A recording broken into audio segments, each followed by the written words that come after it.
Hello everyone, today we will learn about another case. The case of Thad Reynolds. On the morning of Monday, July 5, 2004, when it was still dark at the Frito-Lay distribution center, which was located in one of the suburbs of Georgia, USA, a courier was preparing to load his car with parcels to start his usual work shift.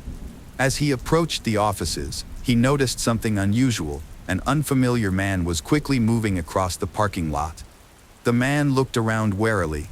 Typically, employees arrived much later, with only a few workaholics showing up early. Initially, the courier did not think much of it, until he became an unwitting witness to even more suspicious behavior. As soon as this unfamiliar man approached a mini-van parked inconspicuously, he took off his shirt and threw it in the trunk, after which he changed it while looking around. The stranger then got behind the wheel and drove away, oblivious to the courier watching him. Concerned by the man's behavior, the courier approached the spot where the car had been parked and noticed blood on the asphalt. Everything seemed increasingly suspicious. When the witness entered the office to see what was going on inside, he found the general manager of the distribution center, Thad Reynolds, unconscious on the floor in a pool of his own blood. Alarmed, the courier immediately called 911. Within minutes, an ambulance crew arrived at the office, but the community was shaken by this event. In the small suburb where many knew each other, such a tragic death seemed unthinkable. This news especially alarmed the parishioners of the local church, who knew Thad Reynolds well as his wife, Michelle. Thad was not only the general manager of the distribution center, but also a volunteer pastor at the Baptist church. The Reynolds seemed like a beautiful and loving couple who had 4 daughters and a happy, established life together. Thad was a devoted father and a devout Christian who dedicated his life to his family and helping others. Back in the 80s, Michelle and Thad were ordinary high school students who fell in love. Michelle was a cheerleader who became prom queen, and Thad was a popular, handsome football player with great expectations.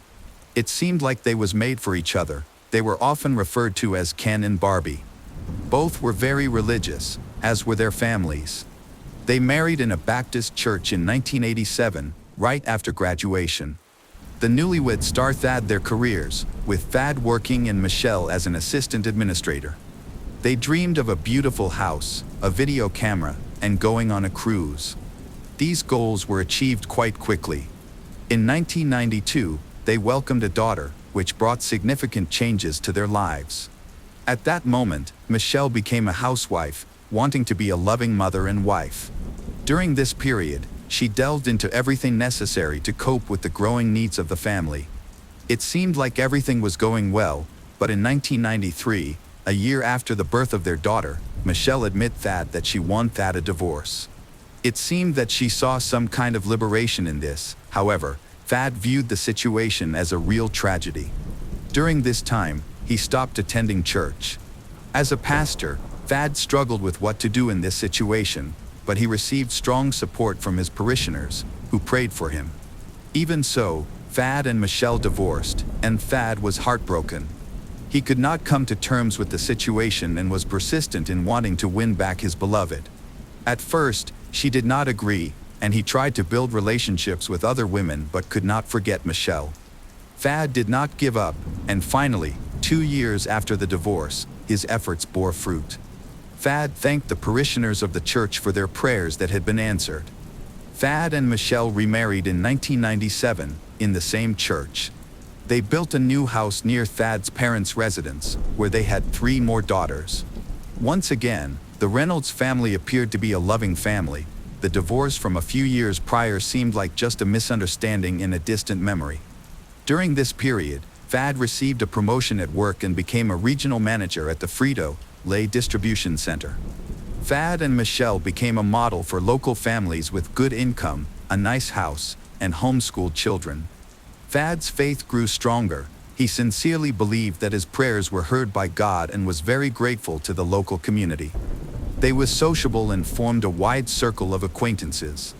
Thad and Michelle developed particularly warm relationships with Harper, a volunteer church leader and volunteer family pastor at Hollywood Baptist, who also had a wife named Paige and 3 small daughters. All the members of the families got along well. Thad worked mainly remotely, while Michelle and Paige became best friends, accompanying each other everywhere. Their children were also very friendly. However, the idyllic friendship between the families began to change suddenly in 2004 when Paige noticed that her friend was starting to avoid her and making an effort to maintain distance in every possible way. Paige tried to find out what was going on and talked to Thad. He referenced family issues, which allegedly led to a test of Michelle's character. In fact, Michelle wanted Thad to break off her relationship with her husband, who was increasingly immersed in church affairs, distancing himself from her. However, she understood that he would resist this in every way possible. Additionally, a divorce would jeopardize the pastor's career, which he had long sought. An outlet for him was communication with his congregation. They regularly supper-thad him on the internet. In parallel, the men began to work together at the church, which made their meetings more frequent. The last of them occurred on July 4, 2004. The couples met again at the church, and after the service, they went to a local park to spend time together playing volleyball. Paige noticed that Michelle was more flirtatious with her husband that evening than usual. By the end of the joint vacation, the couples gathered their children and went home. She did even ask her husband not to communicate with Michelle. The next morning, on July 5, 2004, Thad got up early, which was normal for him. He arrived at work much earlier than the other employees, after which he would start his shift. After he walked inside, a burgundy minivan stopped in the parking lot near the offices. A man got out and entered the building. A few minutes later, Thad Reynolds was killed. Soon after, the county police received a call from the distribution center. A witness found a body outside of the offices. The deceased was found to have multiple stab wounds all over his body, including several defensive injuries on his hands. He had desperately tried to defend himself but was unable to resist the armed criminal. The witness, a courier, mentioned that he saw the probable attacker but did not get a good look at his face or the license plate number of the car he drove away in because it was very dark. However, he provided some valuable clues. Evidence found at the scene of the bloody massacre confirmed that the suspect and the person seen by the courier were the same. It soon became obvious that the attacker was injured. His blood was found near the doorway at the entrance to the office and near the car. According to investigators, there was nothing unusual about this, as attackers often cut themselves on the blade when using a knife. This provided detectives with several important clues. Firstly, it was clear that the attacker was an inexperienced criminal since a lot of evidence was left at the scene. Aside from the blood, they found a hunting knife, which became the presumed murder weapon, allowing them to track down its place of purchase. Secondly, in the parking lot next to the minivan, they found custom-made glasses, probably dropped by the criminal while he was changing clothes. Apparently, he was trying to escape from the crime scene as quickly as possible and didn't bother to look for them. Naturally, such an accessory could help in identifying the criminal since they had a custom prescription. Thad's family was notified of what had happened, and his wife was envy Thad to identify the deceased. The information spread rapidly throughout the small town. Among the first to learn of the situation was Scott Harper, who immediately got together with his wife and went to support Michelle during this difficult time. Imagine Paige's surprise when she saw that there were no signs of panic or tears of frustration from Michelle, which were typically expected from a grieving widow. Instead, she appeared distant and a bit embarrassed. Thad's loved ones also immediately noticed this strange behavior. Law enforcement officers began working at the crime scene from the first moments. The forensic examination quickly indicated that this attack could not have been random in nature. The only thing that seemed clear was that it had a personal motive. However, the money from the cash register remained untouched. Nothing was taken from Thad, not even his wallet, car keys, or mobile phone, all of which were left in their place. This means the stranger came to the office solely to commit murder. Additionally, the choice of weapon further supported these assumptions, as cruelty and the use of a knife imply close contact. It is likely that the criminal hated his victim and had a personal motive for such a brutal attack. On the evening of the same day, news channels reported that local residents should be aware of a possible threat. The police sought information and attempt Thad to find witnesses who could provide valuable clues. The local community supported several appeals to the police station, but nothing new emerged from the collect Thad evidence. From the outset, detectives paid particular attention to Scott, who was close to the victims like no one else. Yet, none of the community members could believe Scott was capable of such an act, especially given that the relationships between the families seemed very friendly, resembling a model friendship free of hatred or malice. However, the evidence all pointed Thad toward him. He drove a burgundy minivan, which was identical to the killer's vehicle, according to the main witness.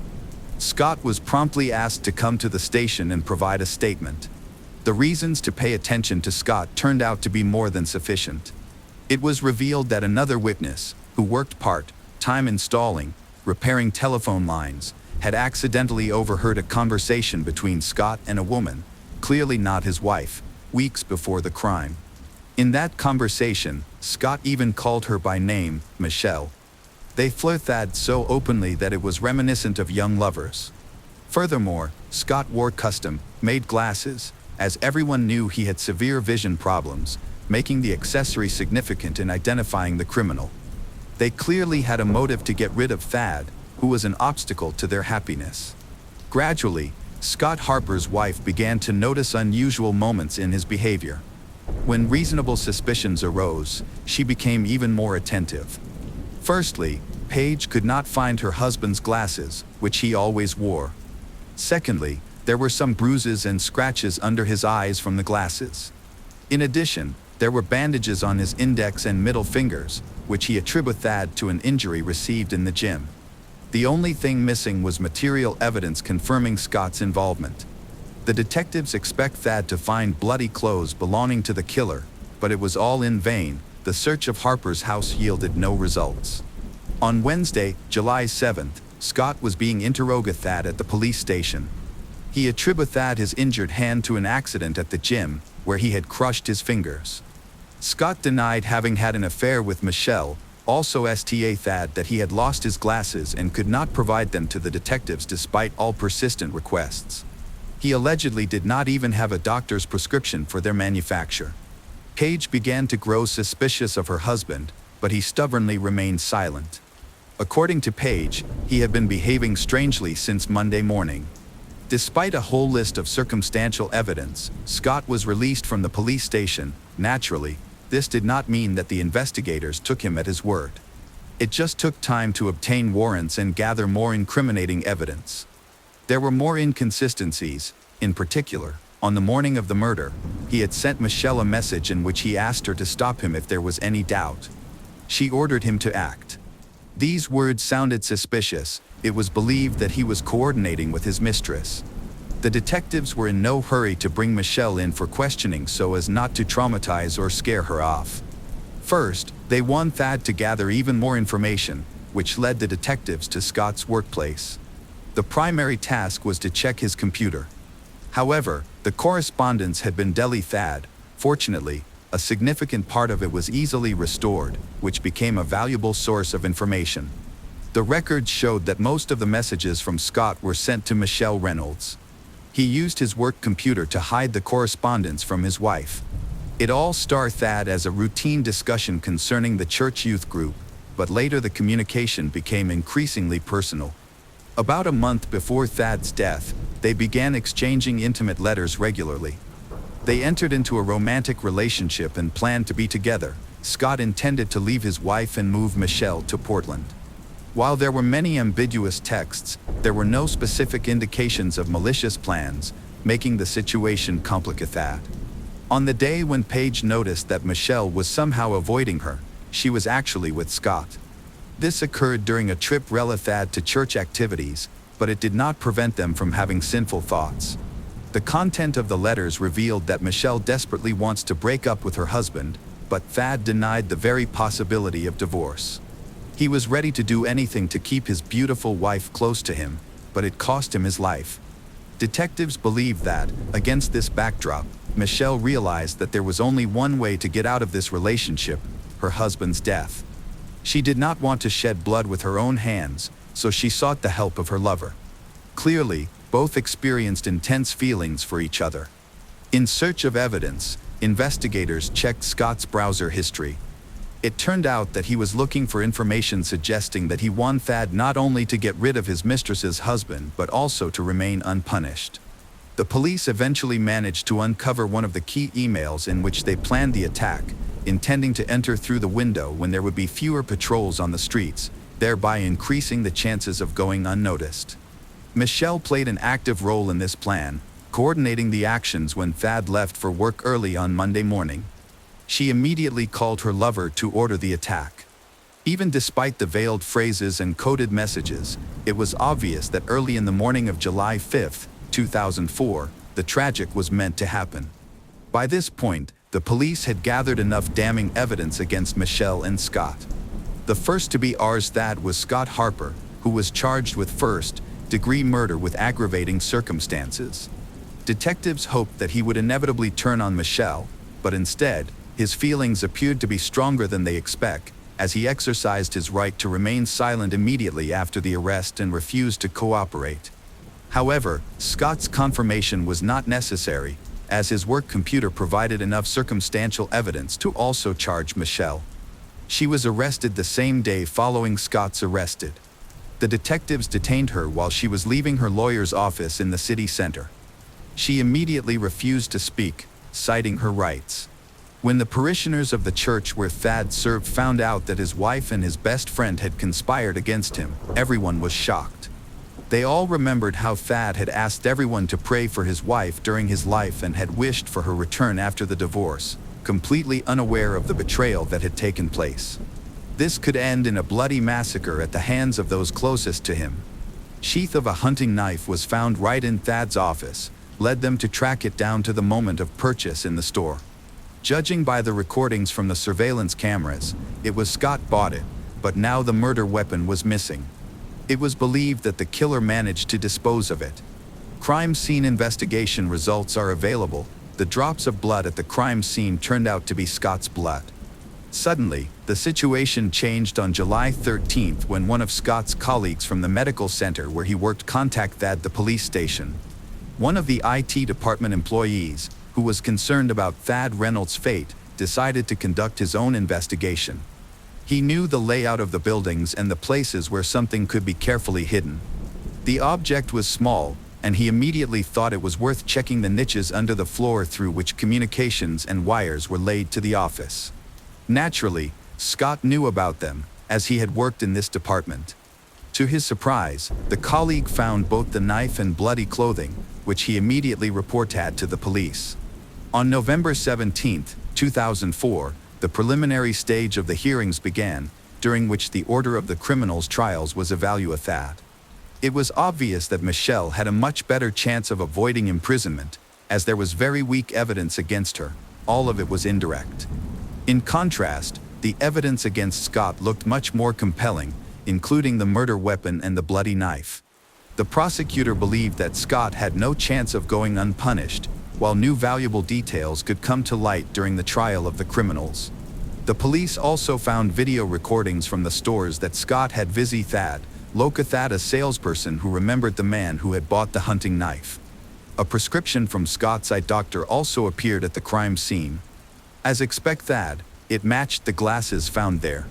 At the November hearing, the district attorney announced that he would seek the death penalty for both defendants.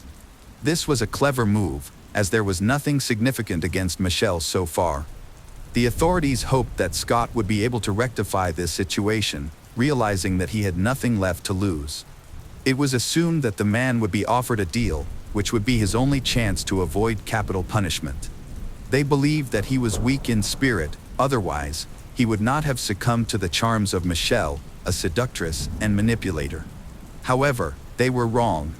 Scott did not give in, even under pressure from his lawyer, who believed that this was the only way to save his life. Even behind prison bars, Scott and Michelle continued to correspond. Michelle used excerpts from the Bible, highlighting certain words, while Scott composed real sentences that law enforcement officers could read.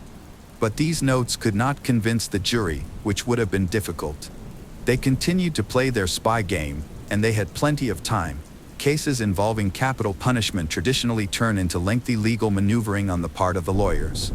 All this dragged on for months and even years. Scott turned out to be a very persistent man and held out until the fall of 2008. After 4 years spent in prison, he finally agreed to cooperate with the police. However, even now, concerns about his mistress occupied the main place in his thoughts. Scott agreed to confess in exchange for a life sentence and also demanded that the death penalty never be used against Michelle. The deal was approved on October 1, 2008. Scott admitted his guilt. According to him, the day before the attack, Michelle had once again told him that they could not be together while Thad was alive.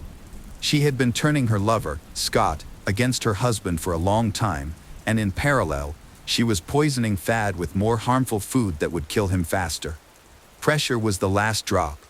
Right after that, Scott went to a camping equipment store, where he bought a hunting knife.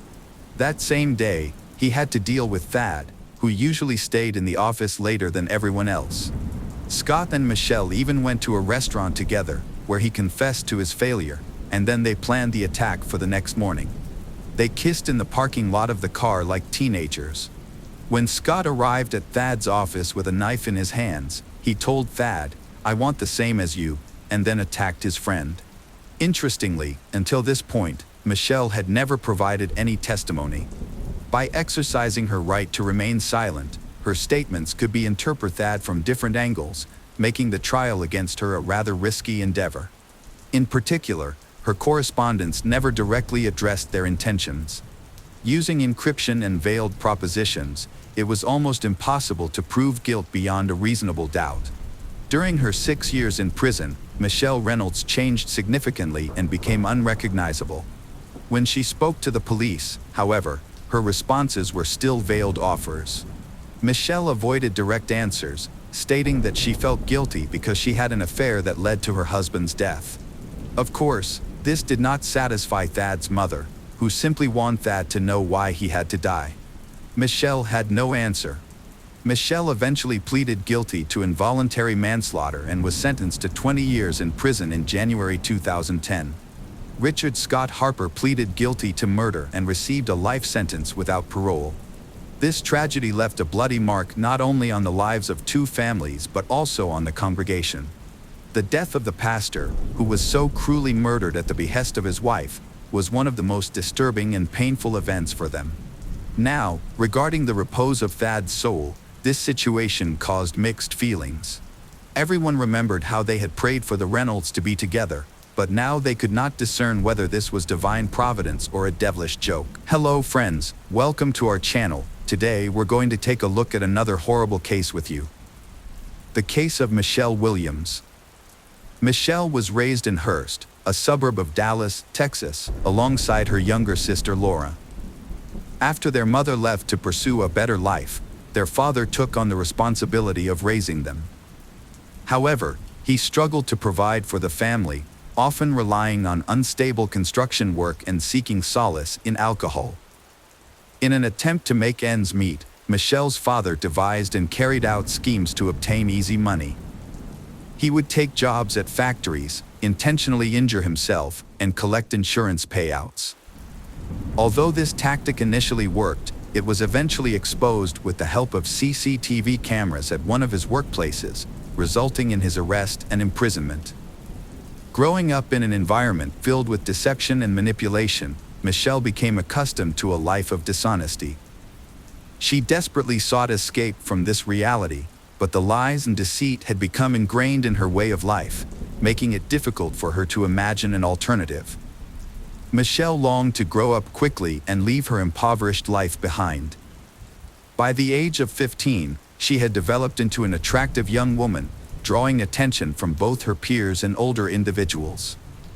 Michelle soon discovers that she can use her femininity and charm to influence the men around her and get what she wants.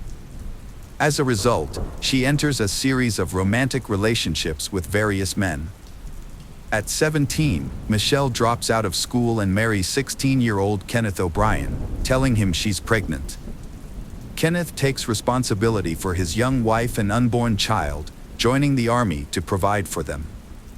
They move frequently, having 2 more children, but Michelle grows dissatisfied with their nomadic lifestyle and temporary military housing. After 5 years, Michelle leaves Kenneth, citing his infidelity and physical abuse as reasons for the divorce. She returns to her hometown of Hearst, portraying herself as a victim of domestic violence to garner support from relatives and friends. As Michelle rebuilds her life, she reconnects with an old classmate, Brandon, and falls in love. Brandon is smitten with Michelle and happily accepts her 3 children from her previous marriage. They were preparing to get married, but just before the wedding, Brandon became furious with Michelle. He discovered that she had not finalized her divorce from her first husband. Michelle had been afraid to discuss the divorce with her ex-husband due to his abusive behavior, and as a result, she hadn't sent the necessary documents. With the help of a lawyer, they quickly resolved the issue, and they was able to get married in 1994. Initially, their family life was peaceful and routine. Brandon focused on growing his IT company, while Michelle worked as a dental assistant. However, Michelle had bigger aspirations. She began bringing home various dental equipment and supplies. Brandon's concerns grew as he suspected something was wrong. It was later revealed that Michelle had been stealing. Fortunately, they avoided going to trial. However, this incident marked the beginning of Brandon's trust issues with his wife. When neighbors reported that cars frequently visited their house while Brandon was at work, he installed a tape recorder in several rooms. Upon listening to the recordings, he discovered that various men were visiting their home throughout the day. Brandon conducted his own investigation and discovered that Michelle's first marriage ended in divorce due to her repeated infidelities, contradicting her claim that it was her husband's abuse. Upon learning this, Brandon reached his limit and requested a divorce. Enraged that Brandon was the one to initiate the split, Michelle sought revenge while he was away at work. Brandon had a valuable saltwater aquarium with thousands of dollars worth of fish. Michelle destroyed it by pouring Comet into the tank, killing all the fish. But that was not the end of her destructive behavior. Brandon's dog, Domino, was also a victim of Michelle's cruelty. She gave the dog sleeping pills, which led to its death. However, this was only the beginning of Brandon's nightmare. Michelle's actions continued to cause harm, and Brandon eventually learned the truth about her when his marriage was ruined. What Michelle did to Brandon was not an isolated incident. Her treatment of other men was even more shocking. It was later discovered that Michelle's first child was the child of her and John Paul Ray, a high school classmate of hers. Instead of telling John the truth, Michelle convinces Kenneth O'Brien that the child is his and he is forced to marry her. For 13 years, Kenneth believed the child was his child and even paid child support from age 5 to 18. After Michelle's divorce from Brandon, she moved in with John, the father of her first child. They lived together in a common-law marriage for 8 years. However, their relationship ended abruptly when John suspected Michelle of cheating on him. Michelle confirmed she was having an affair, which led to John moving out and leaving most of her belongings behind. She then met Greg Williams, a man with a history of marital failures, having been married twice before and having a daughter named Taylor from his previous marriage to Katie.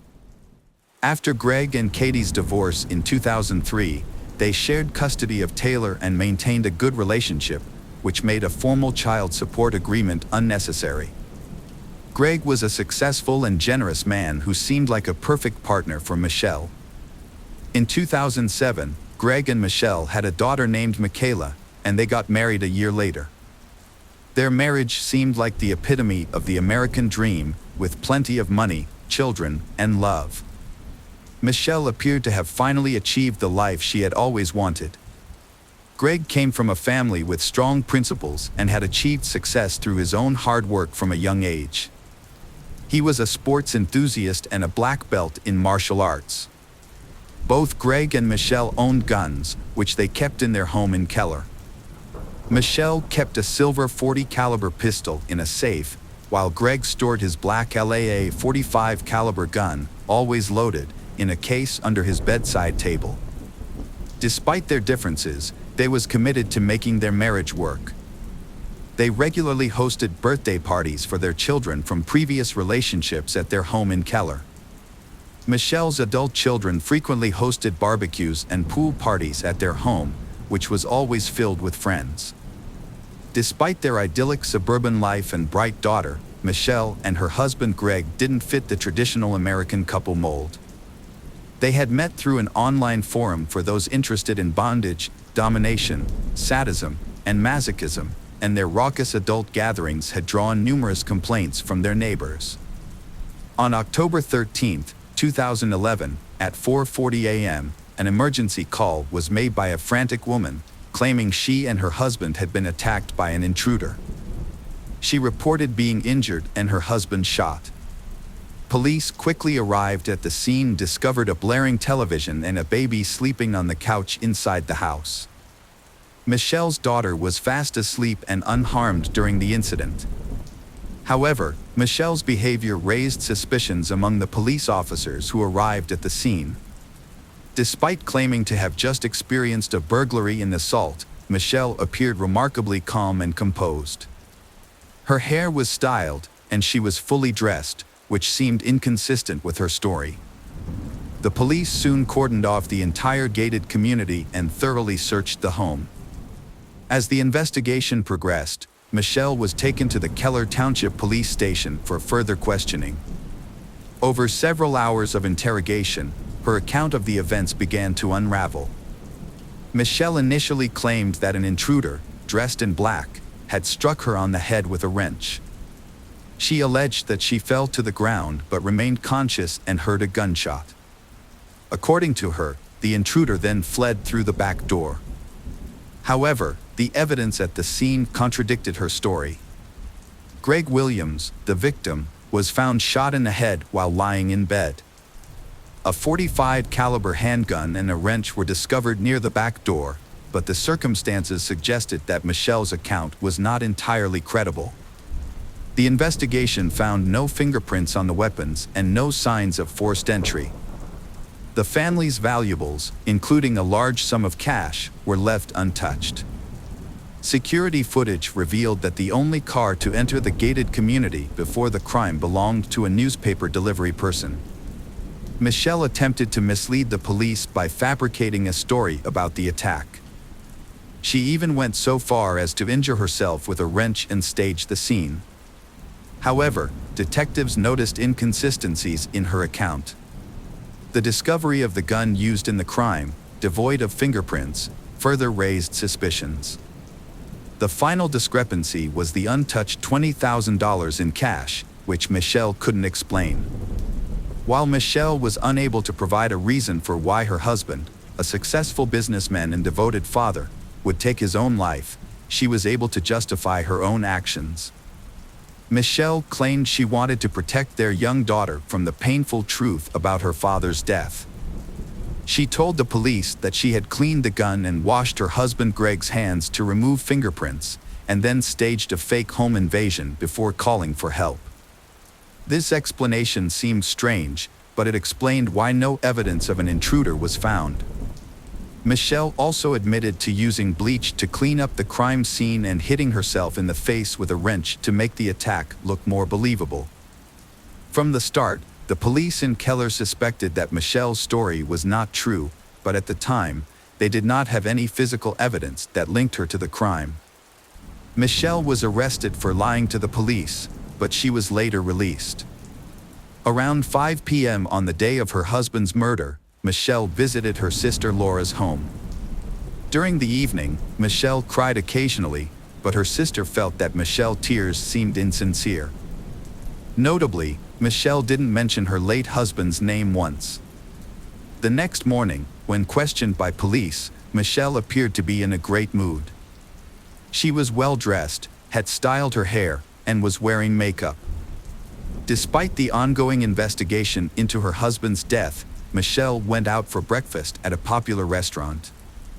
As investigators struggled to find a motive and credible evidence, Michelle inadvertently provided them with both. During her initial interrogation, Michelle claimed she wasn't interested in money. However, her actions after Greg's death told a different story. She quickly began selling off assets from their family businesses and spending large sums of money. Michelle had been cashing checks through her husband Greg's IT company, but the exact amount is unknown. It is likely that the amount was substantial. After selling the Blueberries frozen yogurt store in Keller, Michelle made a crucial mistake. She attempted to claim the payout on Greg's life insurance policy, for which she was the sole beneficiary. The policy was taken out on August 12, 2011, nearly 2 months before Greg's death. However, Michelle overlooked a key detail: the policy did not cover Greg's death since he had taken his own life. As a result, the insurance company denied her the $60,000 payout, which was the primary motive for the crime. Later, another financial irregularity came to light that raised suspicions about Michelle. It was discovered that she had used falsified financial documents to secure a mortgage loan for the house that she and Greg were planning to buy before his death. The account numbers had been intentionally altered, and the lender did not immediately detect the elaborate scheme. Following Greg's death, Michelle canceled a meeting with the mortgage company, and the fake account went undiscussed until it caught the attention of the police. Despite the scrutiny, Michelle felt confident in her ability to avoid consequences and wrote a check for $188,000 to attorney Kenneth Wincorn. She then took a week-long vacation to Grapevine with her children. During a 3-month investigation into Greg Williams' death, police uncovered a web of deceit spun by his wife, Michelle.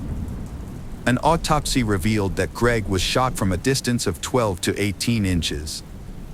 A toxicology report also showed that Greg had a large amount of sleeping pills in his system at the time of his death. Further investigation found no evidence of a break-in or assault on the house. Instead, police determined that Michelle had sedated her husband, turned up the TV volume, and shot him from close range. Their daughter was asleep in her room and did not hear the shooting. On November 3, 2011, the Tarrant County Medical Examiner officially ruled Greg's death a homicide. Michelle Williams was arrested on January 9 while on her way to a fitness center. She was charged with murder, tampering with evidence, and providing a false statement to police. As the sole witness and suspect, Michelle's bail was set at $522,000. However, she spent only a week in custody before being released on a reduced bail of $85,000. Michelle walked out of jail wearing gym clothes and a GPS monitor, accompanied by her new attorney, Kenneth Wincorn. However, this news infuriated Kathy, Greg's first wife, as she had paid Wincorn with money from Greg's estate, which she believed should not be used to defend Michelle, who was accused of killing Greg. According to online court records, Kenneth Wincorn's law firm had handled Greg and his ex-wife Kathy's divorce in 2003, and his name appeared on documents related to the custody agreement for their daughter Taylor in 2008. However, Wincorn later provided evidence showing his company, rather than him personally, had handled Greg's divorce case, which cleared him of the accusations that he had colluded with Michelle. Kenneth Wincorn learned of Greg's murder from an IT company employee. He described the news as shocking. Later, Michelle sought his help after her attempt to profit from Greg's death failed. Michelle changed her name to Shelley and presented herself as a fitness guru on Facebook. She publicly revealed her relationship with Gene Wallace, a friend of her oldest son who is nearly 15 years younger than her. Shelley and Gene opened a fitness club in Bedford and actively promoted it online. Michelle spent the next few months attending court hearings, enjoying her new relationship, and participating in fitness classes while wearing a GPS tracking ankle bracelet. Her courtroom attire often included miniskirts, knee-length boots, and revealing blouses. According to Greg's ex-wife Kathy, Michelle never showed any signs of mourning Greg's death. Rob Conover, a friend of Greg's for over 20 years, attended many of Michelle's hearings. He observed how Michelle skillfully manipulated police officers, portraying herself as an innocent woman in need of protection. On October 9, 2013, 45-year-old Michelle took a plea deal, pleading guilty to tampering with evidence and deadly conduct. Michelle Williams has been sentenced to 18 years in prison for tampering with evidence and engaging in deadly, dangerous conduct. This is a third-degree felony that is only recognized in a few states. Initially, Michelle admitted to cleaning the gun and her husband Greg's body, but the lack of her DNA at the scene raised doubts about the first-degree murder charge.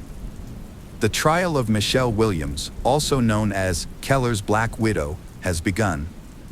Prosecutors allege that she intentionally targeted her husband in 2011 to collect on his substantial life insurance policy. They described the crime as a clearly planned scheme motivated by greed. According to prosecutors, Michelle drugged her husband with sleeping pills and then shot him in the head to collect the insurance payout. Michelle admitted to cleaning the gun and Greg's body, but the lack of her DNA at the scene raised doubts about the first-degree murder charge. In a statement, Michelle's attorney, Kenneth Wincorn, highlighted the challenges in the case due to the thoroughly cleaned crime scene. If the jury finds that Michelle tampered with evidence and cleaned up the crime scene, she could receive a life sentence. During the trial, prosecutors stated that in the hours preceding the violent death, Greg Williams had a heated argument with his wife over financial issues. The altercation escalated to the point where he slapped her for spending a significant amount of money intended for a house down payment. In contrast, Michelle Williams' defense team claimed that Greg Williams took his own life. Defense attorney Clay Graham added that Greg Williams frequently struggled with depression and was known to use sedatives and steroids regularly. Michelle Williams' husband, Greg, was found dead with a self-inflicted gunshot wound. Michelle stated that she attempted to cover up the incident to shield her 4-year-old daughter from the truth. Throughout the court hearings, Michelle maintained a composed appearance but showed some emotional response when presented with photographs of her deceased husband. Michelle planned to blame Greg's ex-wife for the crime, claiming it was due to custody disputes.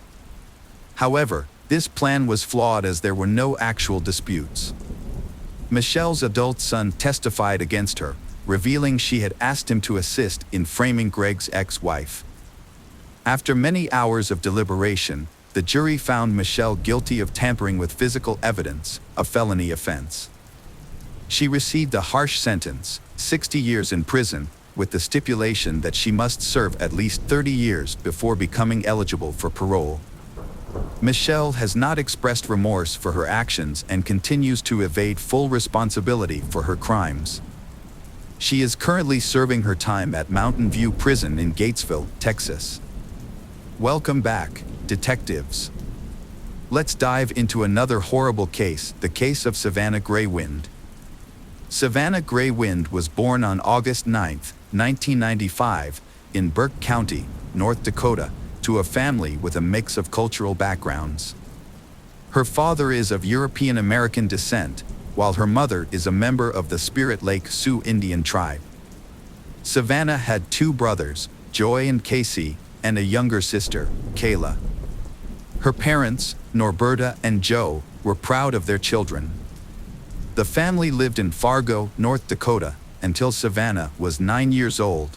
Then in 2005 they moved to Spirit Lake Reservation. Savannah loves nature and animals, especially horses. It was on the reservation that she met her partner, Ashton Matheny, when she was 15 years old. They remained together as they grew older. When it was time for college, the family moved back to Fargo. Savannah found work caring for the elderly at a nursing home. She studied to become a nurse and is preparing to take her exams in September.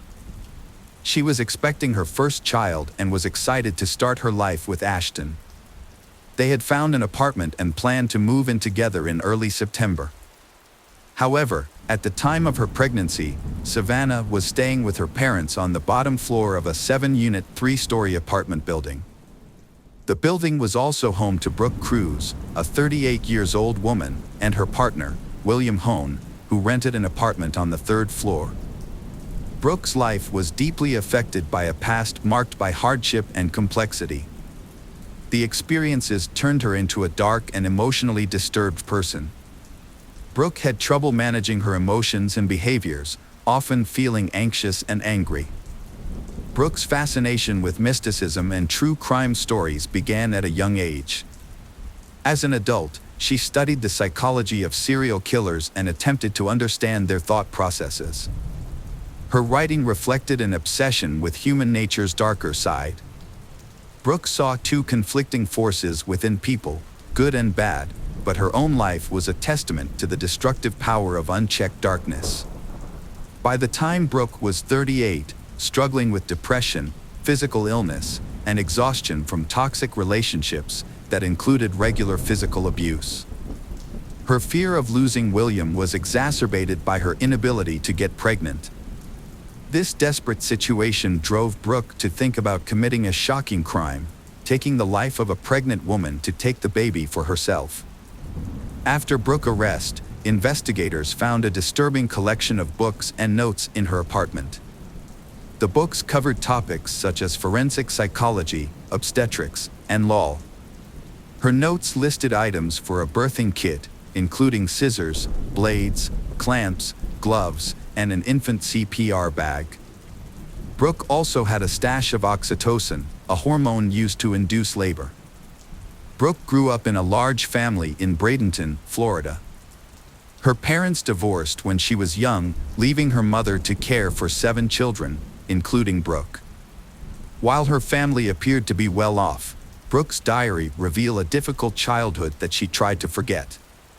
As she entered her teenage years, Brooke became increasingly troubled and was the only one of her siblings to move in with her father, a man her mother described as a professional criminal. After a difficult period living with her father, Brooke was passed around through various foster families, causing her to lose contact with her siblings. Years later, they would only find out that Brooke had become the mother of 7 children. In 1995, when she was 15 years old, she met Aaron Edwards. 2 years later, she gave birth to her first child in Florida but chose to leave the baby with the father and relocate. Despite a court order to pay child support, Brooke failed to meet her obligations. She would eventually reconnect with her daughter briefly on Facebook when the child turned 14. Brooke worked multiple jobs, including as a waitress at the Chinese Dragon restaurant, a sales representative, and an animal specialist at Petland in Florida. However, her life was further marked by brushes with the law. In 2002, the 23-year-old was jailed in Missouri for document falsification but was paroled on August 31, 2022. Unfortunately, her freedom was short-lived, as she was rearrested and jailed in Texas for violating her parole. By the time Brooke was 27, she married Carl Cruz, a carpenter from Minnesota, in 2006. She gave birth to 2 children and worked as an administrative assistant at her husband's carpentry shop. However, Brooke had an affair, which ultimately led to their divorce in June 2009. Carl Cruz gained custody of their children, and Brooke moved to California without explanation. The only thing she did carefully and diligently throughout her life was to keep diaries, meticulously recording events as they unfolded. After a terrible crime has occurred, the diary was published in the press. The diary told of a string of lovers, home births, and abortions. At first, many of these relationships seem healthy and loving. However, over time, the men in her life begin to control her by making her feel inferior. Brooke felt that Carl Cruz bullied and humiliated her, making her feel like a bad and promiscuous mother. Despite these negative feelings, after moving to California and filing for divorce, Brooke surprisingly returned to Carl Cruz's house. She then registered on a dating website and started taking psychology classes seriously. Brooke met Andrew Murray, a chef from Katoomba, New South Wales, Australia, on the dating site Tagged. Brooke decided to move to Australia to be with Andrew. However, before leaving, she was involved in a dispute with Carl Cruz over child custody in January 2012. During the argument, she grabbed a knife and attacked Carl Cruz. The police arrested her and charged her. Although she denied the allegations, she chose not to wait for her court hearing and instead fled to Australia using false immigration documents. Once there, she married Andrew. Andrew's marriage to Brooke lasted only 6 months. During that time, he discovered her past, including a previous husband and children in the US, as well as fake immigration papers. According to Andrew, Brooke threatened him for helping her, prompting him to report everything to the police as a precautionary measure. Andrew remembers their marriage as a time when Brooke became intensely interested in crime and the behaviors of serial killers. Brooke's interest in crime began as early as 2012, when she was studying psychology in nursing.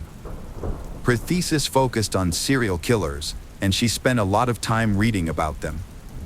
In total, Brooke spent 6 months and 10 days in Australia before returning to the US in October 2012.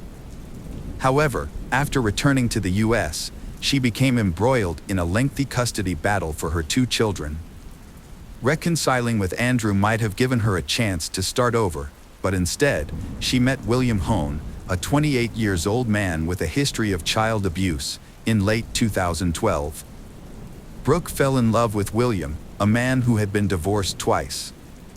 Despite his troubled past, Brooke was optimistic about her new life. She took a job and began to rediscover herself.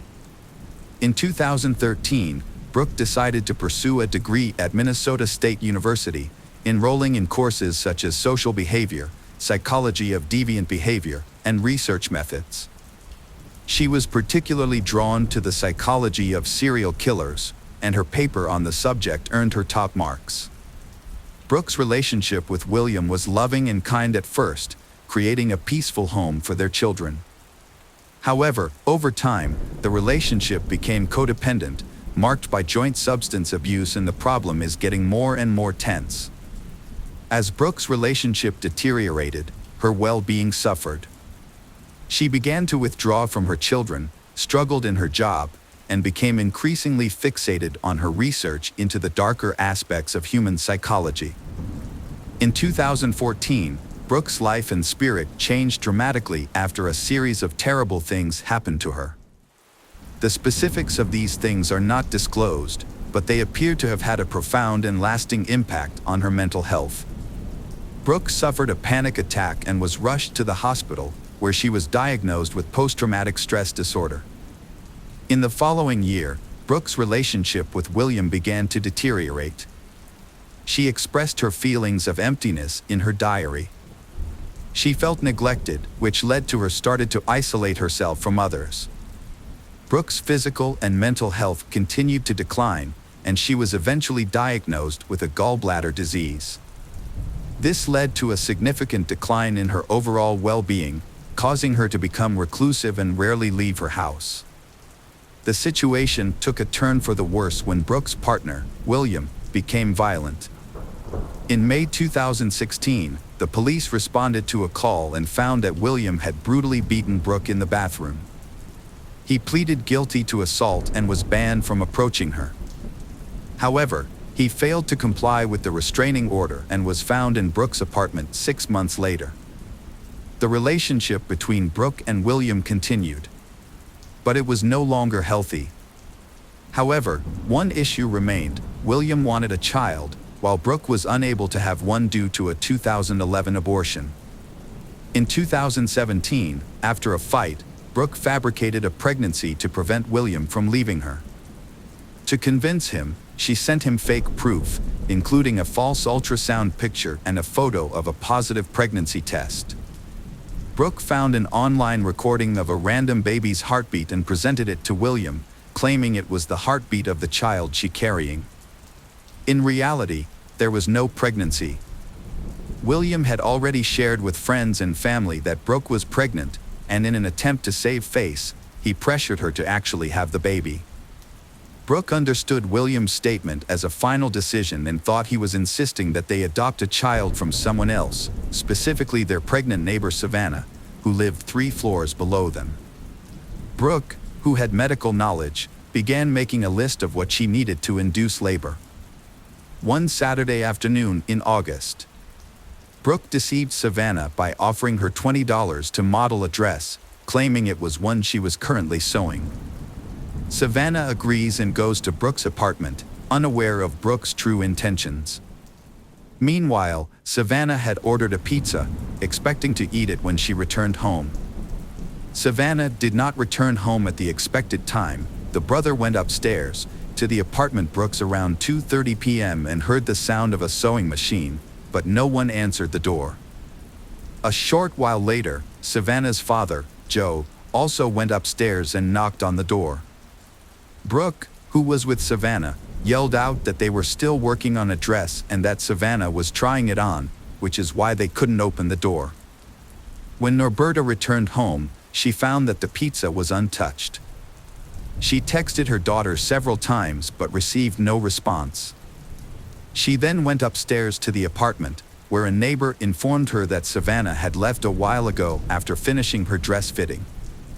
Norberta became anxious and searched her apartment. Finding that Savannah's shoes, purse, car keys, and other belongings were still there.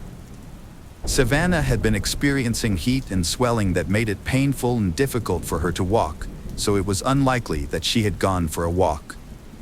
Norberta called Ashton Matheny, hoping that he might have picked up Savannah, but he replied that he hadn't heard from her either.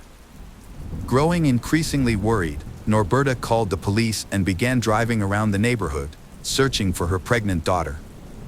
Norberta was driving and thought that if Savannah had gone out, Norberta would have found her nearby. Later that day, the police searched Brooke and William's apartment because it was the last place Savannah was seen.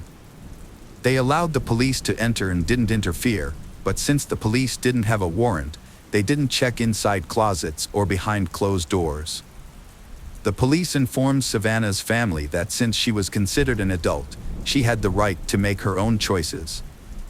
They also stated that without evidence of a crime, there was no requirement for them to keep the family updated on her situation. The investigators concluded that Savannah had left voluntarily. However, Savannah's family was upset by the police department's apparent indifference to her disappearance. The police searched the apartment 2 more times but found nothing. Later, William would admit that he hid Savannah infant in a suitcase and Savannah's body in a dresser with the shelves removed. 2 days after Savannah's murder, William and Brooke drove to a bridge over the Red River, carrying the dresser with Savannah's body, and dumped it into the water. On August 23, 2017, William's co-workers reported to police that he had mentioned having a baby at home.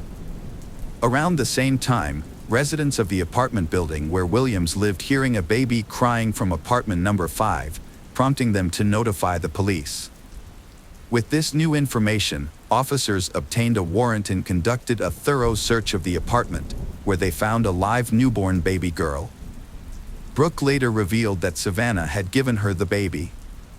According to Brooke, Savannah had given birth to the baby just 2 days after she went missing. Savannah had confided in Brooke that she didn't want the baby and had asked for Brooke help in inducing labor.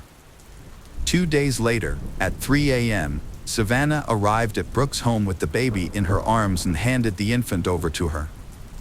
After Savannah was reported missing, the police took her baby into temporary custody. A few days later, a DNA test confirmed the baby's parentage, and Savannah's daughter was reunited with her father for 3 more days. The police and hundreds of local residents conducted a thorough search of the area. The police asked residents to carefully check their properties, including vacant apartments, dumpsters, and any other hiding for evidence. At a press conference on August 27, the police chief urged the public to help find Savannah. However, just a day later, a fisherman found her body wrapped in plastic on the Red River near Harwood. Savannah was identified by a tattoo on her leg. The police charged Brooke Cruz and William Hone with conspiracy to commit murder, conspiracy to kidnap, and providing false information. They admitted to the incident, with Brooke explaining that she initiated the fight by accusing Savannah of taking her cat without permission and mistreating it. The argument turned physical, and Brooke pushed Savannah, who fell and hit her head on the bathroom sink, losing consciousness. Brooke used a knife to remove the baby from Savannah, making a cut from hip to hip. As she did this, Savannah went consciousness. When questioned, Brooke confirmed that William was not aware of the plan beforehand. According to Brooke, William came home, entered the bathroom, and saw Savannah. He asked if Savannah was alive, and Brooke replied that she didn't know. William then left the bathroom briefly, returning in his underwear with a rope. He used the rope to strangle Savannah. After the murder, Brooke and William cleaned the floor and walls, then stuffed Savannah's body into a bathroom closet. When the police arrived, Brooke attempted to remain calm. The officers searched the apartment, but their search was superficial due to the lack of a search warrant. As a result, they did not look in closets or dressers. According to Brooke, the child was under a blanket on the bed next to William during the searches. The child was calm and did not cry, so the child was not discovered. By the time of the third inspection on August 20th, Savannah's body had been moved to a dresser, and the infant was hidden in a suitcase. On August 21st, Brooke and William disposed of a dresser by taking it down the stairs, loading it into their Jeep Cherokee, and driving it to the river. William denied participating in the crime, but admitted to hiding a newborn baby girl and providing false information to police to cover up the crime. Both Brooke and William were set a bail of $2 million, which William thought was an unrealistic amount. Brooke was later sentenced to life in prison without the possibility of parole. Although William's participation in the crime was not proven during the trial, he was found guilty of kidnapping and sentenced to life in prison after pleading guilty. A cellmate of Brooke's, Jennifer Robinson, testified against Brooke, claiming that Brooke had confessed to strangling Savannah with a rope after discovering Savannah's affair with William. In May 2019, William was sent to prison. On October 7, 2019, he appealed to the Supreme Court. After a review of his sentence, Judge Olin, who had originally given William a life sentence, decided to give him the longest possible sentence allowed at the time, which was 20 years in prison. Since William had already spent 775 days in prison, he would have to serve more than 7 additional years. Savannah's baby, Hasley, is now 6 years old and attending kindergarten. The Savannah's parents regularly post updates on their public Facebook page about their granddaughter's life. The case has received significant attention, and Norberta believes that her daughter's disappearance was not taken seriously because Savannah was Native American. She thinks that if Savannah were white, her disappearance would have been treated more seriously. Hello friends, welcome to our channel. Today we're going to take a look at another horrible case with you. The case of Alex Murdaugh.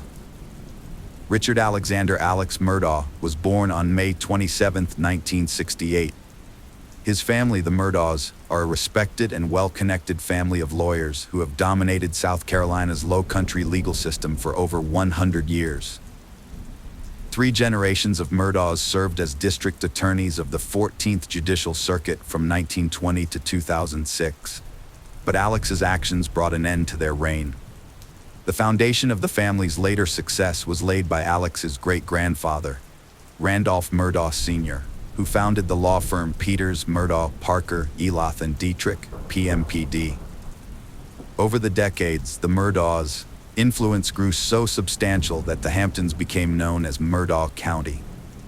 Alex pursued a law degree from the University of North Carolina, following in his family's footsteps.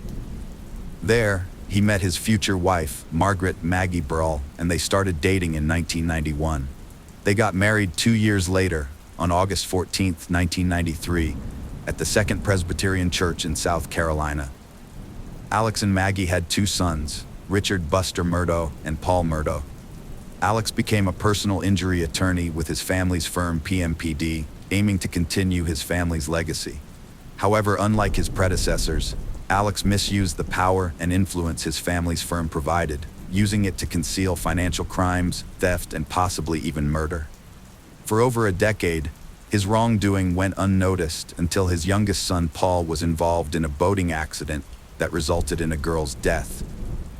Paul Murdaugh's boating accident, the latest in a series of suspicious deaths surrounding the Murdaugh family, has sparked speculation that these accidents might be part of a larger cover-up.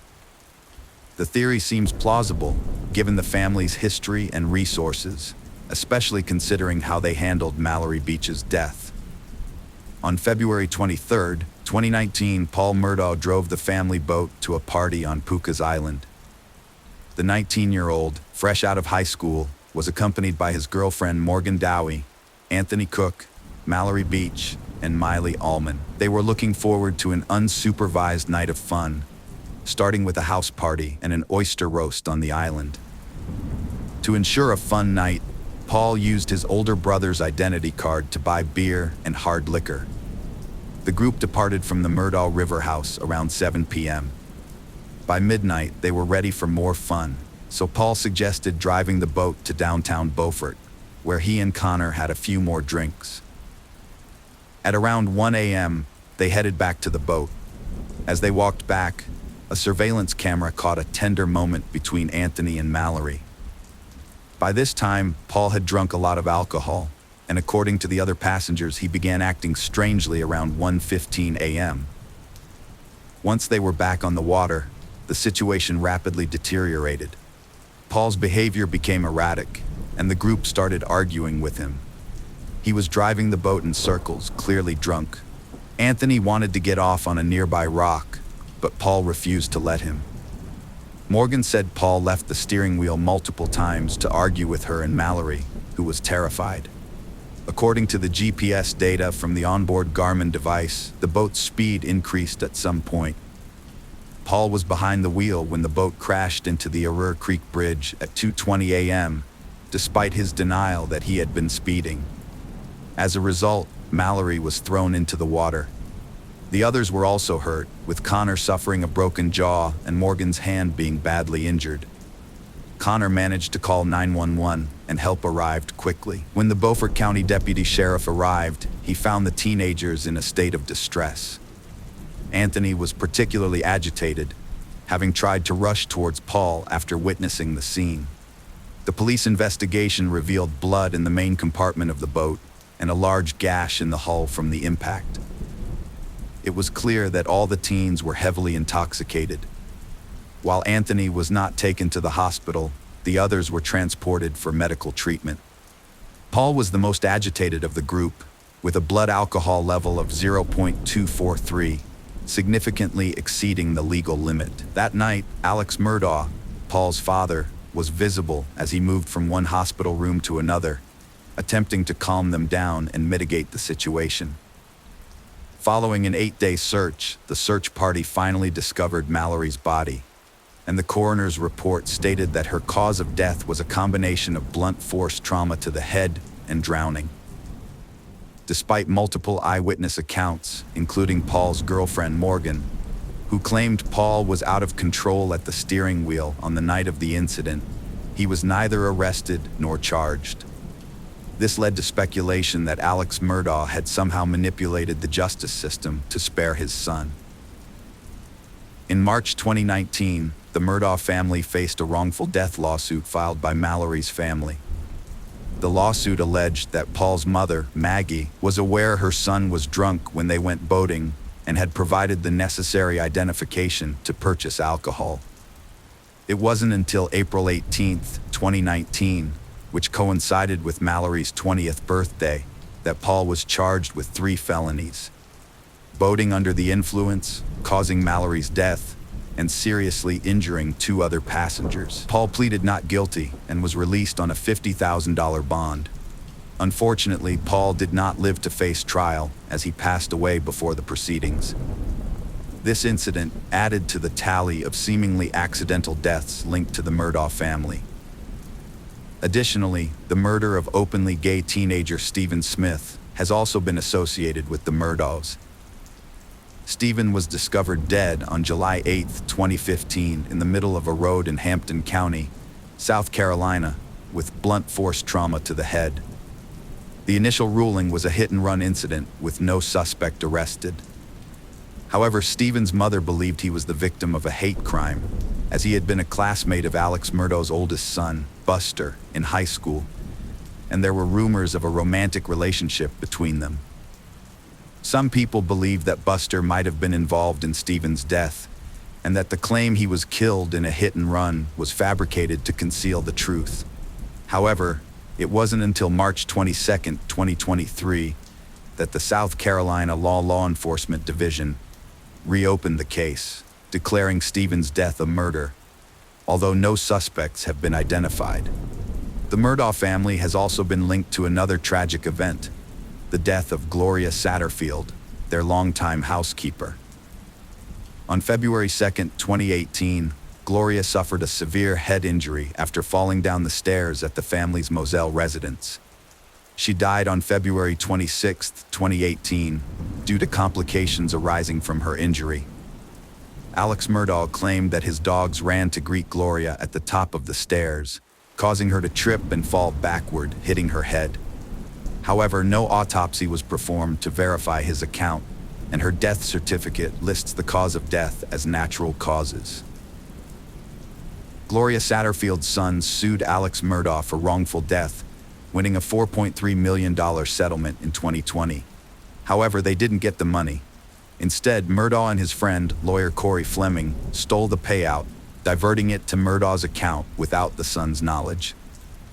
Satterfield's sons sued Alex Murdaugh on September 15, 2021, same day state investigators started criminal probe into Gloria Satterfield's death, sparked by coroner's finding of unnatural causes, leading to exhumation for further investigation.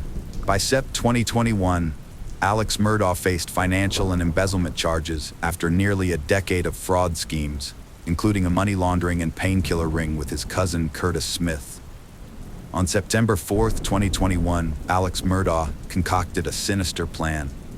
He gave a gun to Curtis and instructed him to shoot him.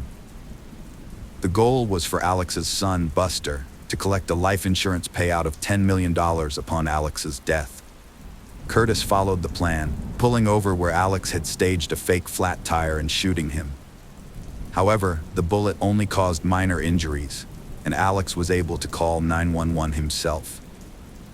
When law enforcement arrived, they suspected foul play but couldn't prove it. Days later, Alex confessed to conspiring with Curtis to stage the shooting. His lawyers claimed that he was struggling and that unsavory characters were taking advantage of his vulnerable state of mind. Alex surrendered to authorities when he learned a warrant had been issued for his arrest. He was charged with insurance fraud, conspiracy to commit insurance fraud, and filing a false police report. 2 days after the incident, Alex announced his resignation from his family's law firm, citing his intention to enter rehab for treatment. After leaving the hospital, he expressed regret over his recent decisions, saying that he had made many decisions that he truly regretted. Just hours later, another bombshell dropped when his firm released an official statement accusing Murdaugh of embezzling $792,000 in company funds. The firm's CFO had earlier confronted him about the missing money and subsequently reported him to the authorities. As a result, the South Carolina Supreme Court indefinitely suspended Alex's law license in September 2021. As investigators continued to scrutinize Alex Murdaugh's life, they uncovered a web of financial crimes, including tax evasion, embezzlement, and misappropriation of funds from clients and his law firm. After leaving rehab on October 14, 2021, Alex was arrested again and charged with 2 felony counts of obtaining property by false pretenses. The arrest stemmed from an investigation into his alleged misappropriation of a wrongful death settlement payout related to Gloria Satterfield's case. This time, the court denied him bond. Alex Murdaugh's legal troubles were just getting started. On November 18, 2021, He was indicted on 27 counts of financial misconduct, accused of stealing from his clients, fellow lawyers, and the family of his late housekeeper. Just 3 weeks later, on December 9, 2021, additional charges were filed against him, bringing the total to 48. At the time, the charges included forgery, money laundering, computer crimes, and breach of trust with fraudulent intent.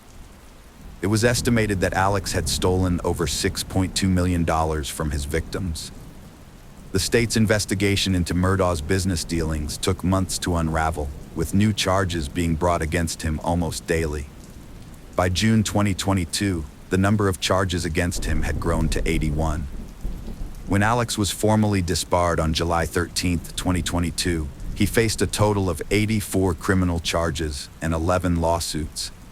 Among those who filed lawsuits against the estates of Margaret and Paul Murdaugh was the mother of 19-year-old Mallory Beach. The enormity of these financial crimes led to questions about the character of the once prominent attorney. Was he hiding something even more sinister, such as the murder of his wife and son? If so, what would his motive have been? South Carolina Law Enforcement Division re-examined the double murder case with new info from Alex Murdaugh's financial crimes investigation. They found Alex and Maggie's marriage was troubled, with Maggie living separately at the beach home, an hour from the Moselle property. Marion Proctor stated Maggie Murdaugh was hesitant to meet her husband at their lodge, thinking it suspicious. Despite her reservations, she agreed to visit before seeing his dying father, but was killed beforehand. Maggie and son Paul were found shot dead at their 1,700-acre estate. They were discovered near the dog kennels with multiple gunshot wounds. Paul was shot twice with a shotgun, while Maggie had 5 wounds from an AR-style rifle firing .300 blackout ammo. Alex Murdaugh stated that he had taken a lengthy nap that day before going to visit his ailing mother, who was suffering from dementia. He claimed to have been away for approximately 45 minutes to an hour and a half, and upon his return, he discovered his wife and younger son deceased on the floor near the dog kennels. Alex Murdaugh, a lawyer, killed his family to divert attention from his financial wrongdoings. He faced a subpoena and a hearing on June 10, 2021, and his law firm had discovered his misuse of company funds. Fearing exposure, he allegedly murdered his family. Alex Murdaugh was charged with killing his wife and son 13 months after they were fatally shot. The prosecutor claimed Murdaugh used a shotgun and rifle, but the guns were never found. The defense argued 2 shooters were involved due to different weapons used, and expert testimony suggested the killers were 5'2" to 5'4" inch tall, excluding Murdaugh, who was 6'4". Prosecutors argued that other factors affected the bullet path and that Murdaugh was a suspect from the start. They showed 2 videos of him in different clothes, implying he tried to sway a key witness. Cell phone data shows Murdaugh was at his mom's for 15 to 20 minutes, not 45. A video on Paul's phone at 8:44 p.m. puts Murdaugh at the crime scene, debunking his alibi. Murdaugh admitted lying about his alibi, blaming opioid addiction and paranoia. Prosecutors think he used his wife's phone to create a fake alibi, and cell data shows a suspicious rise in his steps, suggesting evidence tampering. Video from dog kennels was key evidence, leading to Murdaugh's guilty verdict and 2 life sentences. Murdaugh's lawyers seek new trial alleging jury tampering. He faces appeal, criminal charges, and lawsuits. Oregon City is a small town located approximately 30 kilometers from Portland, Oregon, in the United States. It is generally a peaceful place, but some areas face issues with disorder and high crime rates. The town has a population of about 30,000 residents, including families like the Ponds and the Gattises. In 2002, the town's reputation was severely harmed by a series of shocking incidents. On the morning of January 9, 2002, 12-year-old Ashley Pond was getting ready for school.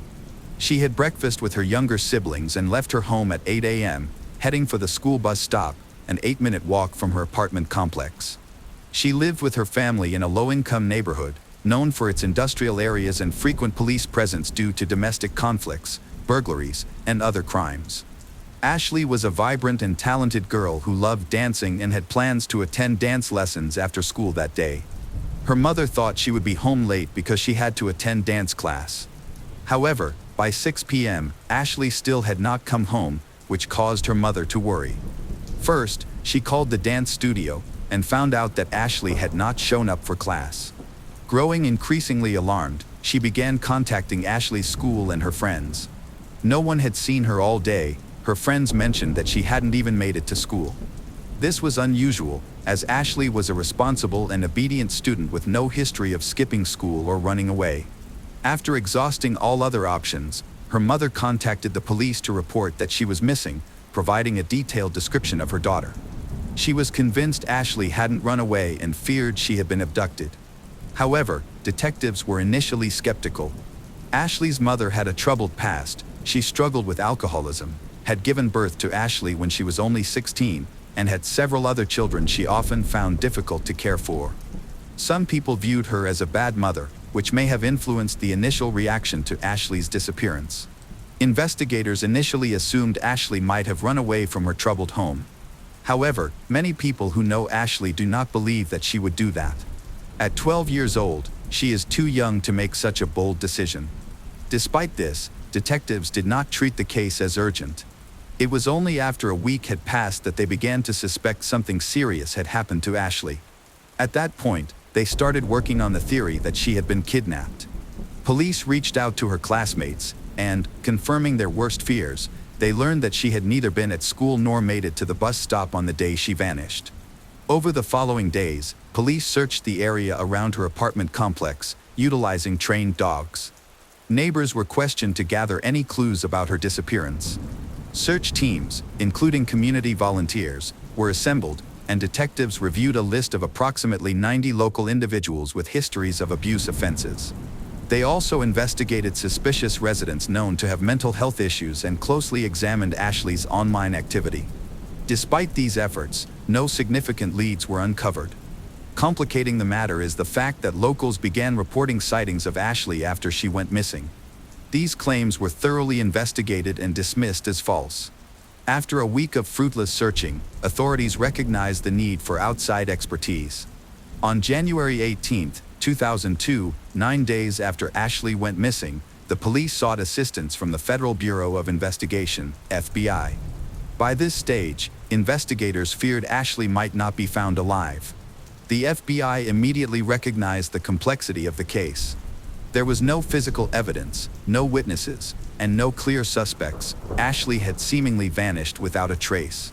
A dedicated task force was formed to expand the scope of the investigation beyond the local area.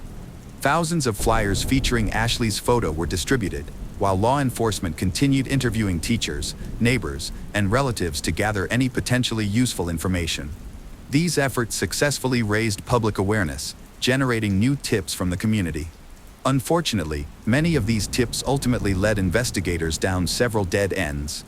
During the investigation into Ashley's relatives, detectives uncovered a disturbing incident involving her biological father. A year before her disappearance, her father had been charged with abusing her. For 3 years prior to the charges, he had been abusing her. Initially, Ashley did not even know her biological father, as she believed her stepfather, who lived with her mother, was her real dad. However, after her mother ended her relationship with the stepfather, she discovered the truth and decided to meet her biological father. Upon reconnecting with him, he took advantage of the situation and began abusing her. She visited him on weekends, but each time she returned home, she was visibly distressed.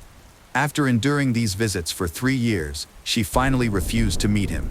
Eventually, she confided in her mother, revealing what had been happening. Her mother immediately reported the abuse to the police.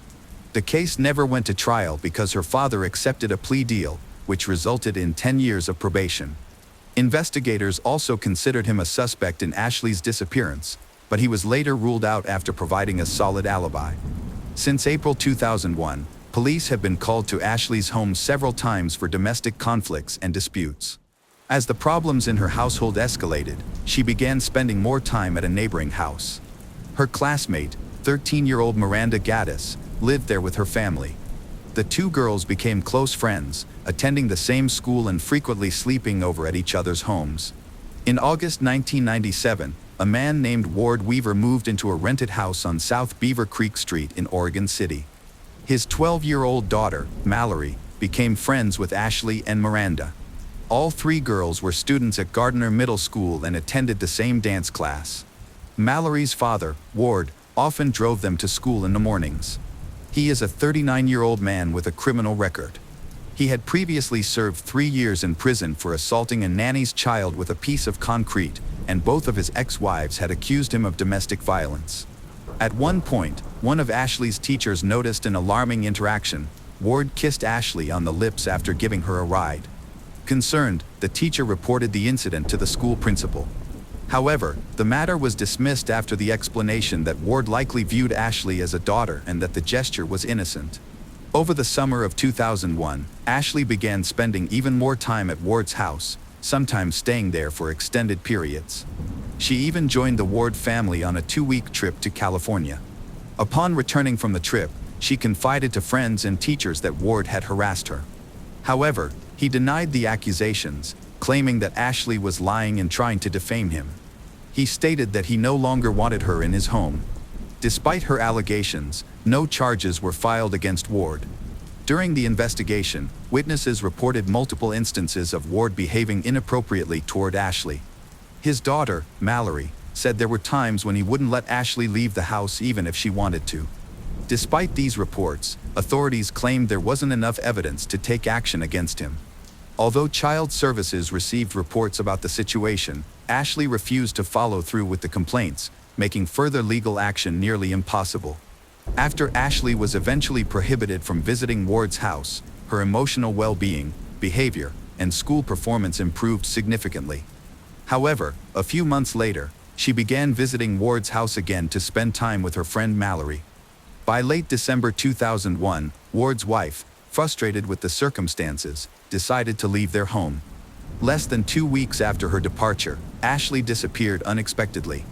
Her sudden disappearance immediately raised suspicions. Ashley's close friend and classmate, Miranda, was a lively and outgoing girl who had spent most of her life in Oregon City with her family. From a young age, Miranda was considered attractive and dreamed of becoming a model. However, like Ashley, she faced significant challenges growing up. She had been abused as a child. Her biological father, although he never directly harmed her, had a criminal history involving the abuse of minors. Following their divorce, Miranda's mother entered a relationship with a new partner who faced numerous difficulties, such as coming from a marginalized background, having only a 9th grade education, and being illiterate. Tragically, this man was accused of abusing Miranda and 2 other girls. She bravely reported the abuse to authorities, leading to legal action in 1999. When Ashley went missing, Miranda became a key source of information. She showed immense courage by informing the police about the suspected abuse Ashley had endured, although her account was insufficient to clarify what had happened to her friend. Miranda and Ashley often confided in each other, sharing personal stories about their experiences with the Ward household and Miranda's biological father. Investigators suspected a connection between Ashley's disappearance and the allegations involving Ward. However, no solid evidence supported this theory. Meanwhile, rumors began to circulate that he had abused her. This led to the bullying and harassment of his daughter, Mallory, at school, deterring her from attending. Ward, angered by the accusations, denied the rumors. However, his ex-wife provided police with critical details, describing him as aggressive and difficult to handle. On March 8, 2002, 2 months after Ashley's disappearance, tragedy struck again when 13-year-old Miranda vanished. That morning, she said goodbye to her mother around 8 a.m. as her mother left for work. She planned to take the school bus, which arrived at 8:20 a.m., but she never made it to the bus stop. Her disappearance shocked the community. Just months earlier, Miranda had appeared on a TV broadcast discussing Ashley's case, pleading for her friend's safe return. Now, she had also disappeared. Family members clung to the hope that both girls were still alive and would come home safely. Miranda's case bore striking similarities to Ashley's. She was supposed to walk to the bus stop, but no one saw her on her way there, on the bus, or at school. By evening, her mother, panicked, contacted teachers, classmates, and the police. Detectives quickly noticed troubling parallels between the two cases. Both Ashley and Miranda were the same age, had similar physical features, and shared common interests, such as attending school dances. Miranda's mother insisted her daughter would never willingly talk to a stranger or run away. Known for being strong-willed, she was believed to have resisted an abduction unless the perpetrator was someone she knew. The disappearance of Miranda plunged the community into chaos. Residents demanded action, and the police were flooded with calls urging them to find the person responsible. Fear spread across the town as people began to feel unsafe, realizing a potential predator might be at large. In response, police formed a special task force and assigned 2 teams of investigators to the case. By March 15th, officers were actively following leads. However, it was revealed that a significant number of potential suspects were initially overlooked. Many individuals who temporarily or semi-permanently lived in the apartment complex where Ashley and Miranda resided were unknown to the landlords. Investigators identified 150 such people, some of whom were registered criminals. Authorities also conducted more thorough checks on local offenders with histories of abuse, about 900 in total, analyzing their possible connections to the disappearances. As weeks passed, one name repeatedly surfaced: Ward. His wife claimed that Miranda had angered him by warning local girls to steer clear of him due to his behavior. She suggested this might have been a motive for him to harm her. What is suspicious is that he gave a television interview in which he dismissed the cases, claiming that Ashley and Miranda simply ran away. Despite his questionable behavior, investigators consistently ruled him out because no evidence or witnesses directly linked him to Ashley and Miranda's disappearances. The property surrounding Ward's house had already been inspected by a dog handler and a specially trained dog. Later, an independent investigator requested permission to conduct a further investigation.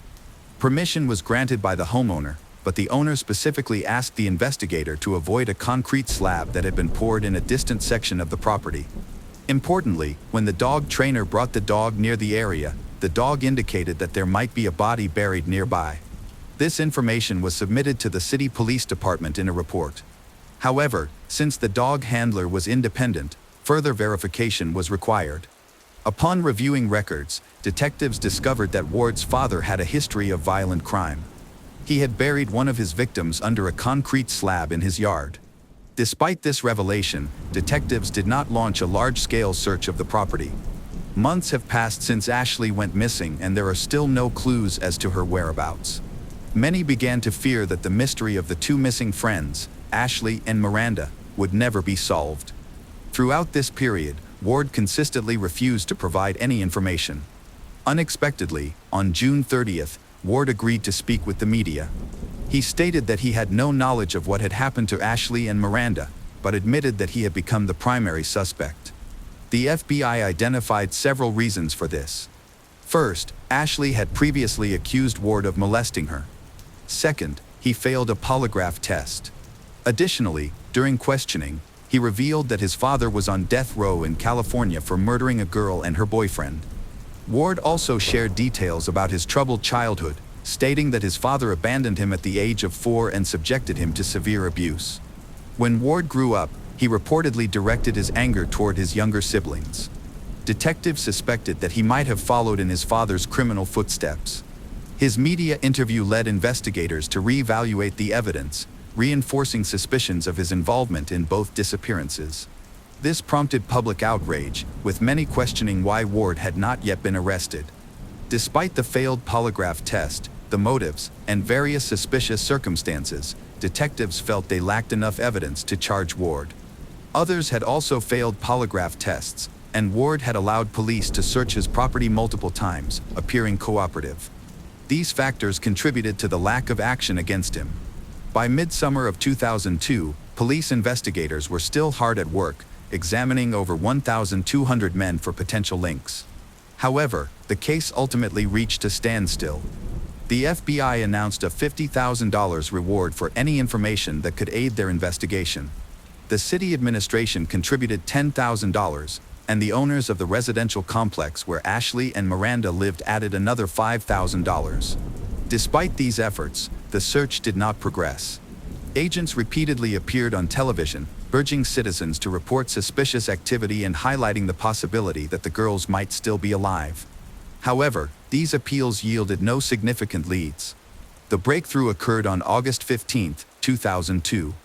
Meanwhile, Ward, who had been planning to leave town since early summer, packed his belongings and asked his son's 19-year-old girlfriend to help him move. After she helped carry his bags into his new home, he attacked her. He dragged her into the shower, forcibly removed her clothing, and abused her. He then attempted to strangle her, but she managed to escape. Wrapped only in a curtain, she fled the house. Realizing his plan had failed, Ward quickly packed his belongings and fled in his car. Terrified and aware of what had happened, his son, Francis, immediately called the police. Authorities stopped Ward before he could leave the city. He was arrested and charged with first-degree abuse. Due to concerns that he might flee if released, bail was set at $1 million. A week after the arrest, a significant breakthrough occurred.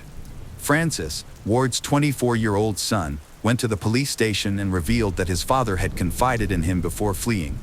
Ward admitted to having done bad things and expressed a desire to escape. Francis suspected this was related to Ashley and Miranda but wasn't entirely certain. Following Francis's statement, authorities determined they had sufficient evidence to obtain search warrants and conduct an extensive investigation of Ward's home and the surrounding property. On August 23, 2002, a judge authorized a search warrant for the Ward property. Police sealed off the area and began a meticulous search, which was expected to take several days. On Saturday, August 24, law enforcement discovered a cardboard box containing human remains in a shed behind the house.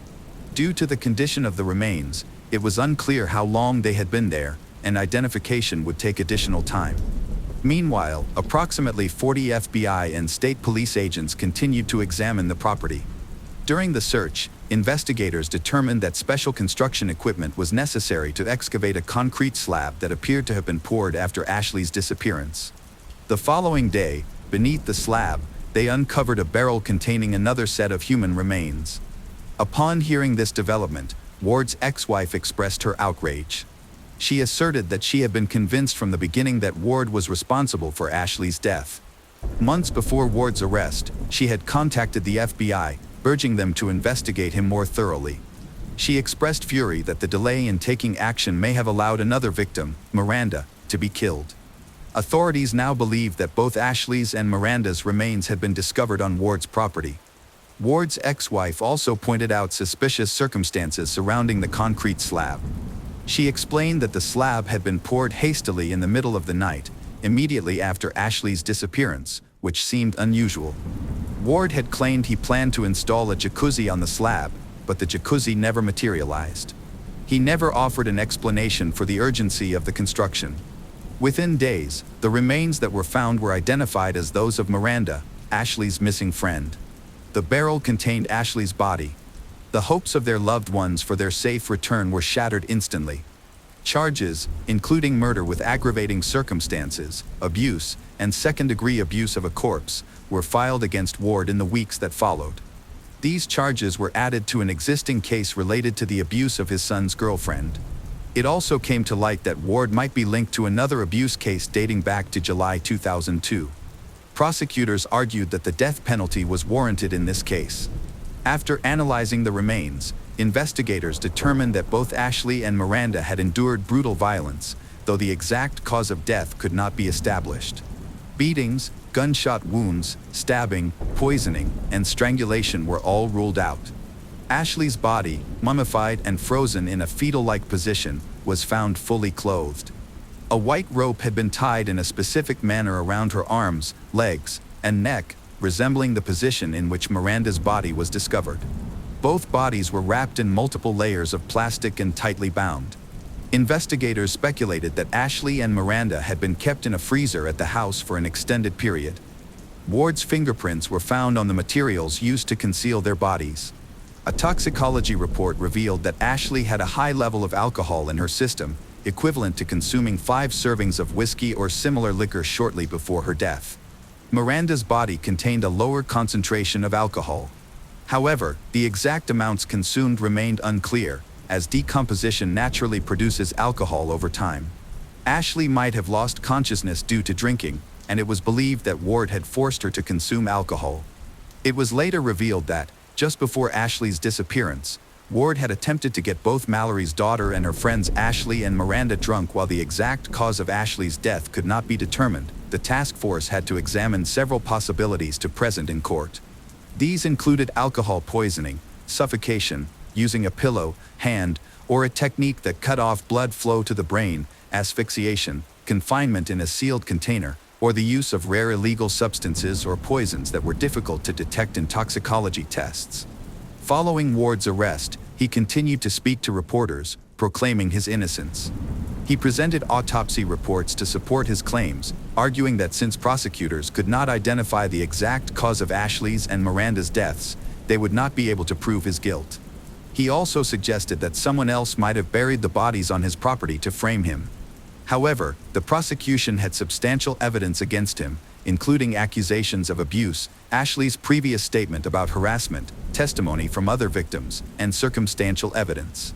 Key pieces of evidence included Ward's fingerprints on the ropes and bags used to bind the bodies.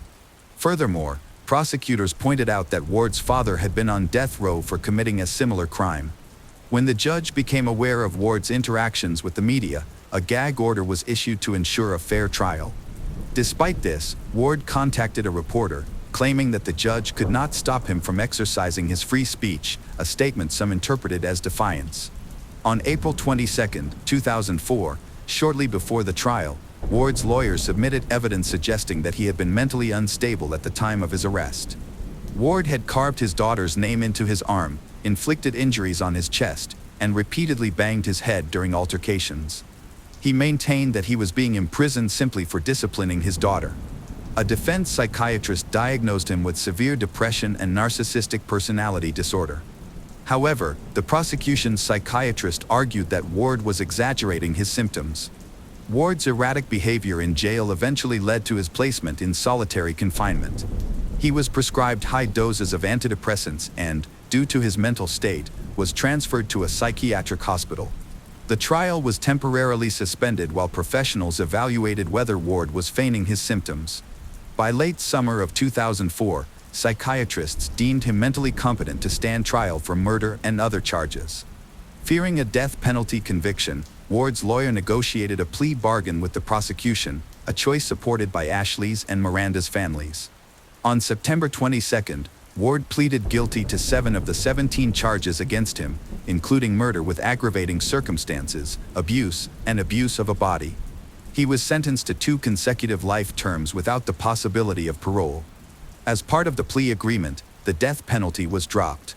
After the sentencing, Ward's son Francie expressed relief, stating that he was grateful his father would never harm anyone or destroy lives again.